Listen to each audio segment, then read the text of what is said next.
Capítulo 1. Toda esta extraña aventura comenzó tarde, una noche mientras, sentado en mi despacho, leía la revista Life y volví una página. A primera vista no parecía que hubiera nada en la página que me interesara. Figuraba un dibujo a tinta de un proceso que se realizaba en la ciudad de Nueva York, a unos 560 kilómetros de distancia. No había estado jamás en Nueva York, ni había deseado ir allí nunca, excepto quizás para ver la Estatua de la Libertad. Comencé a dar vuelta a la hoja, pero al hacerlo mi atención se concentró en la mirada de uno de los personajes del dibujo. Era un muchacho, uno de los 7 muchachos procesados por asesinato. El artista había captado una mirada tal de estupor, de odio y desesperación en su rostro, que abrí la revista cuán ancha era para observar con más detenimiento, y al hacerlo solté el llanto. ¿Qué me pasa?, me dije en voz alta, enjuagándome impacientemente una lágrima. Luego miré con más atención el dibujo. Los muchachos eran todos jovencitos. Eran miembros de una pandilla llamada Los Dragones. A los dibujos de los muchachos les seguía la historia de cómo habían ido al parque Highbridge en la ciudad de Nueva York, donde habían atacado brutalmente y muerto a Michael Farner, un joven de 15 años de edad que sufría de polio. Armados de cuchillos, los 7 muchachos habían asesinado a la víctima 7 puñaladas en la espalda para luego golpearlo en la cabeza con cinturones de cuero reforzados, y se fueron limpiándose las manos ensangrentadas en el pelo diciendo: «Le dimos una buena paliza». La historia me dio asco, me revolvió el estómago. En nuestro pueblecito ubicado en las montañas, tales cosas eran misericordiosamente increíbles. Es por eso que quedé pasmado ante el pensamiento que nació de repente en mi cerebro, un pensamiento maduro como si procediera de alguna otra parte.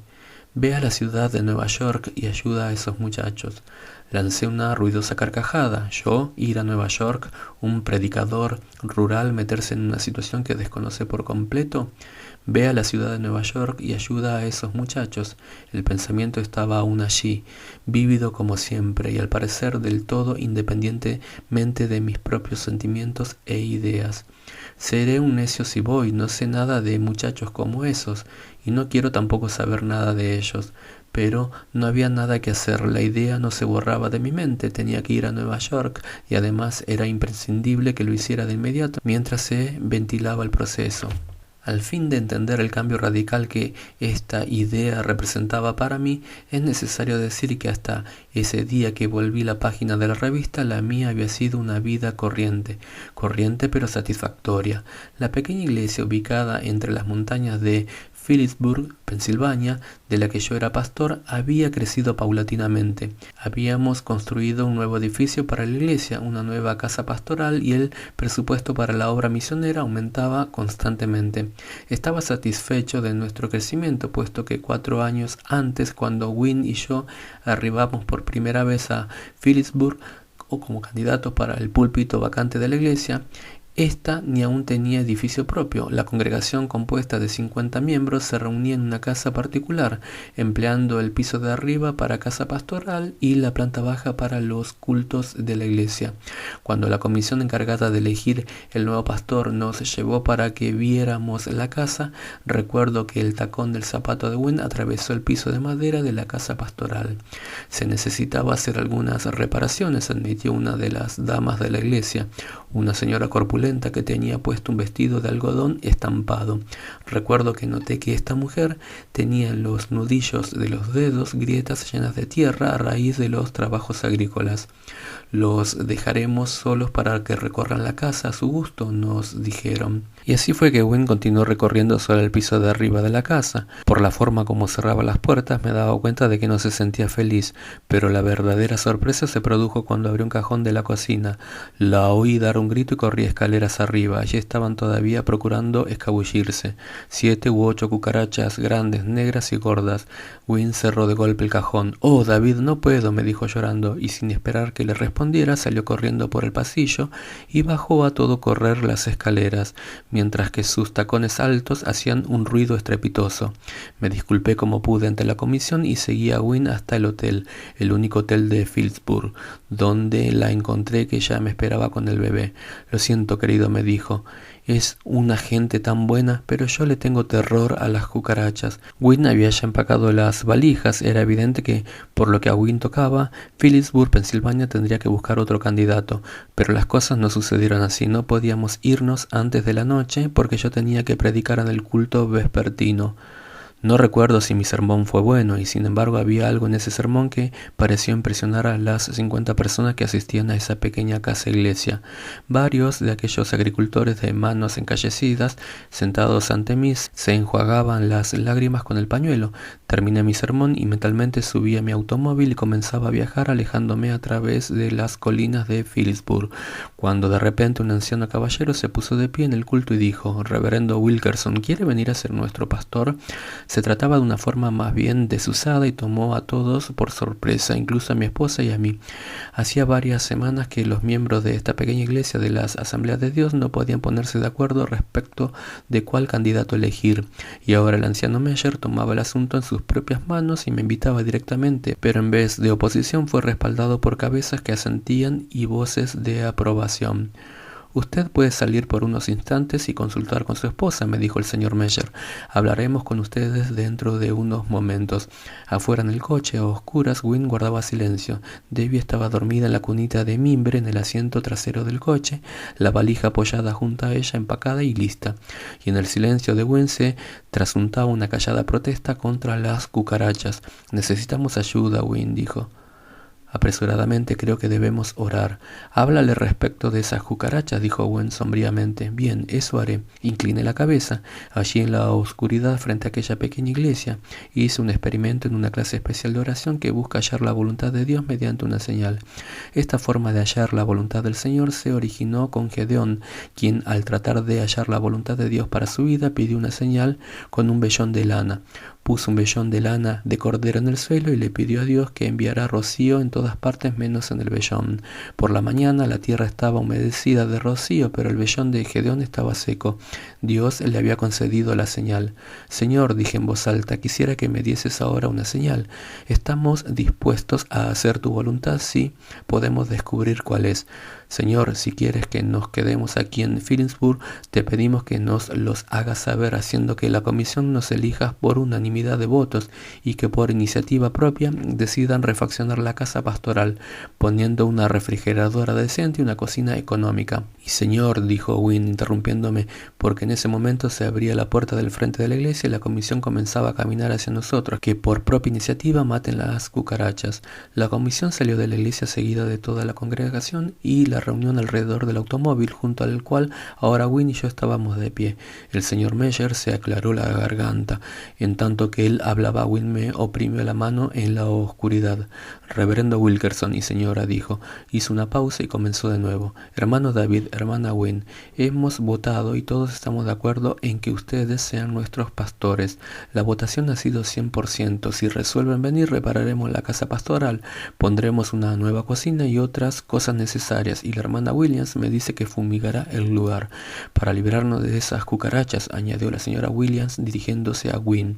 A la luz que bañaba el césped y que salía por la puerta abierta de la iglesia, podía ver que Wynne lloraba. Más tarde, de vuelta en el hotel, después de haber estrechado la mano de todos los presentes, Wynne me dijo que se sentía muy feliz. Y éramos felices en Phillipsburg. La vida de un pastor rural me sentaba perfectamente. La mayor parte de mis feligreses eran agricultores y obreros de las minas de carbón, personas honradas, temerosas de Dios y generosas. Traían los diezmos de los productos que envasaban, de la mantequilla, huevos, leche y carne. Eran personas industriosas y felices, personas que uno podía admirar y de quienes se podía aprender. Después de haber estado allí poco más de un año, compramos una vieja cancha de béisbol en las afueras de la ciudad, en donde otrora Louis Herring había jugado en la pelota. Recuerdo el día que me puse el joint plate, miré hacia el jardín central y pedí al Señor que nos edificara una iglesia justamente allí, teniendo como piedra fundamental monumental home plate y el púlpito más o menos en el sitio ubicado entre la primera y segunda base, y eso es lo que exactamente ocurrió. Construimos la casa pastoral continua a la iglesia y mientras Wynne fue señora de aquella casa, ningún insecto pudo jamás levantar la cabeza. Era un hermoso y pequeño chalet de 5 habitaciones pintado de rosa, desde donde se divisaban por un lado las colinas y por el otro la cruz blanca de la iglesia. Gwen y yo trabajamos con ahínco en Phillipsburg y alcanzamos cierto éxito. El día de Año Nuevo de 1958 había 250 personas inscritas en la iglesia, incluso Bonnie, nuestra nueva hijita, pero yo me sentía intranquilo, comenzaba a experimentar cierta clase de descontento espiritual, que no se aliviaba con mirar la nueva iglesia edificada en un terreno de unas 2 hectáreas, rodeada de colinas, ni con el creciente presupuesto misionero, ni con el aumento de asistencia a la iglesia. Recuerdo la noche precisa que lo reconocí de la misma forma que la gente recuerda fechas importantes en su vida. Fue el 9 de febrero de 1958. Esa noche decidí vender mi televisor. Era tarde, Wendy y las niñas estaban dormidas y yo me hallaba frente al televisor mirando un programa de medianoche. La historia que se desarrollaba ante mis ojos involucraba un número de danza en el cual varias coristas caminaban por el escenario en ropas escasas. Recuerdo que de repente pensé en lo monótono que era todo aquello. Te estás poniendo viejo, David, dije a modo de advertencia personal, pero aunque lo procuraba no podía concentrarme en la vieja historia gastada y en la joven. ¿Cuál era? Cuyo destino en las tablas debía ser asunto de palpitante interés para todos los televidentes. Me levanté y apagué el televisor, observando a las jóvenes que desaparecían en un pequeño punto luminoso en el centro de la pantalla. Salí de la sala y fui a mi despacho y me senté en la silla giratoria tapizada de cuero marrón. ¿Cuánto tiempo me pasó todas las noches mirando esa pantalla? Me pregunté. Por lo menos 2 horas. ¿Qué pasaría, señor, si vendiera mi televisor y pasara ese tiempo orando? De todas maneras, era el único de la familia que miraba televisión. ¿Qué ocurriría si pasaba 2 horas en oración todas las noches? La idea era emocionante. Sustituye la televisión por la oración y verás lo que ocurre, me dije.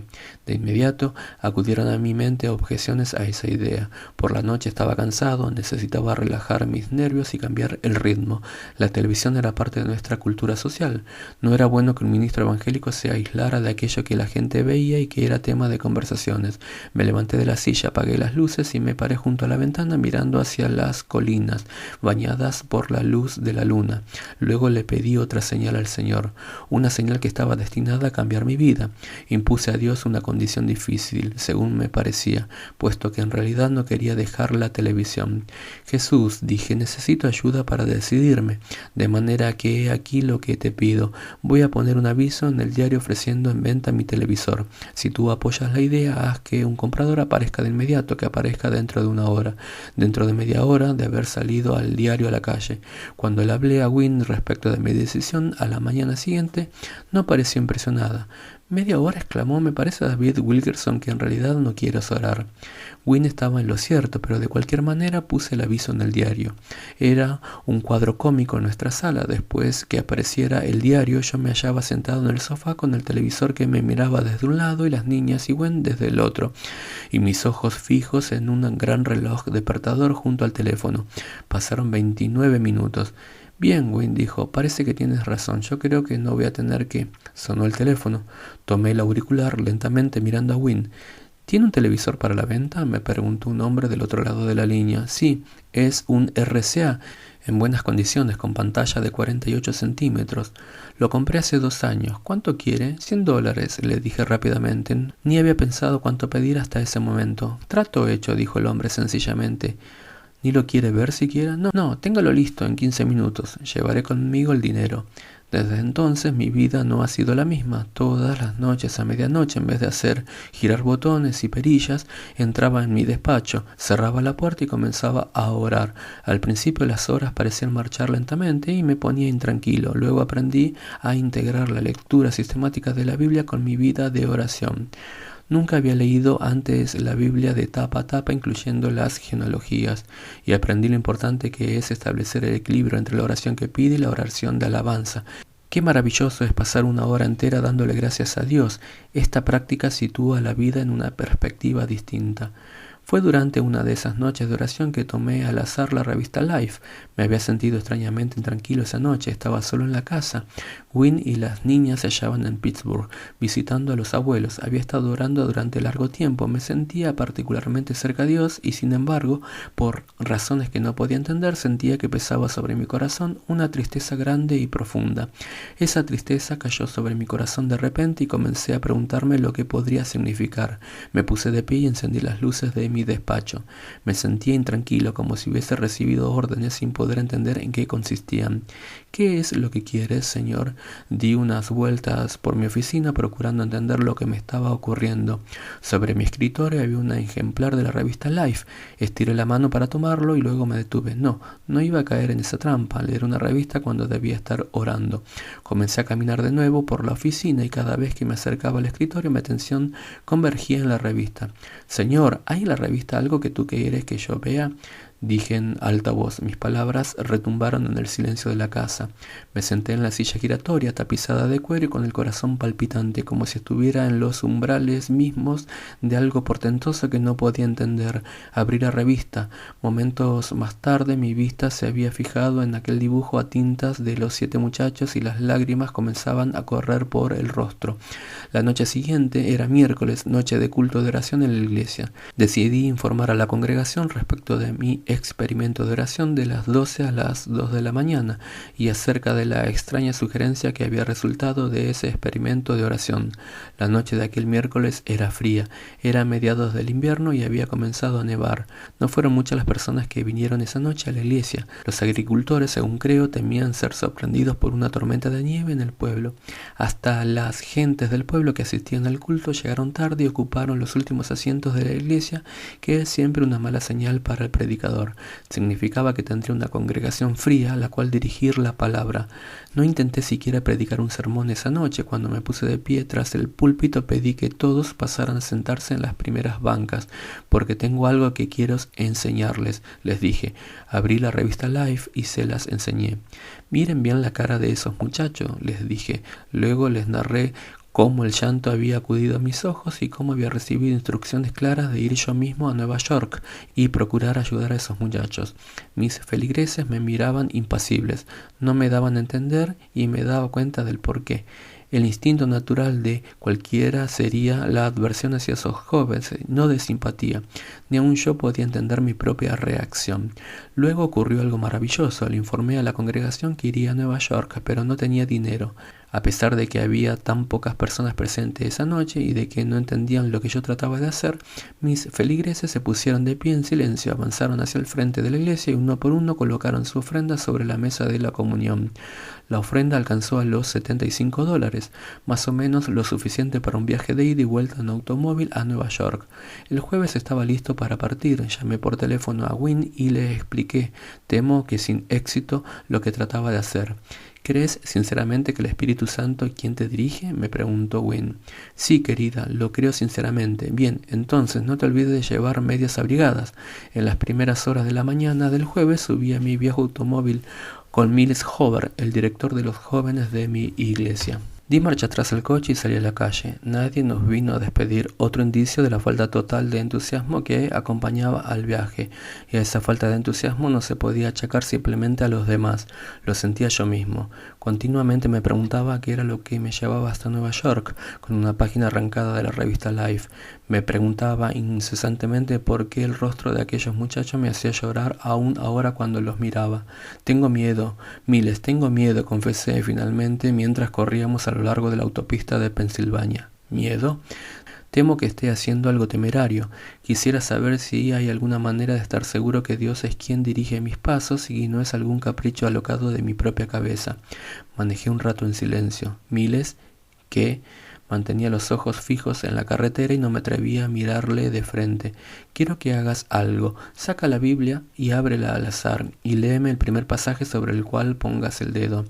Miles me miró como si me acusara de practicar cierta clase de rito supersticioso, pero hizo lo que le pedí. Tomó la Biblia que estaba en el asiento trasero del coche. Por el rabillo del ojo lo observé que cerraba los ojos, inclinaba la cabeza hacia atrás, abría el libro y señalaba con determinación un cierto lugar de la página. Luego lo leyó para sí. Lo observé que se daba vuelta para mirarme, pero no me dijo nada. Y le pregunté. El pasaje se encontraba en el Salmo 126, versículos 5 y 6. Los que sembraron con lágrimas, leyó Miles, con regocijo segarán.